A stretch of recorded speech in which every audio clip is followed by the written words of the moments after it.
আপনি সমালোচনা করে দিচ্ছেন নওশাদ সিদ্দিকী দাঁড়ালে নাকি বিজেপির সুবিধা হয়ে যাবে। আপনি করুন, কিন্তু আপনাকে ডেটা রাখতে হবে হাতে।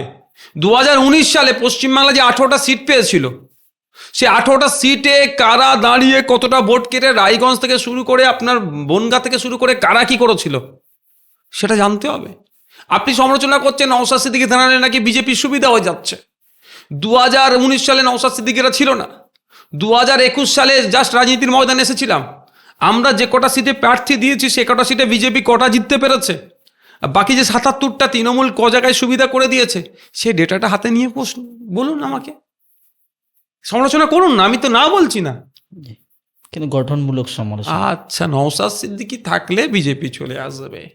অসমে নওশাদ সিদ্দিকী ছিল, ত্রিপুরাতে নওশাদ সিদ্দিকী ছিল, আপনার রাজস্থানে নওশাদ সিদ্দিকী ছিল, উত্তরপ্রদেশে নওশাদ সিদ্দিকী ছিল।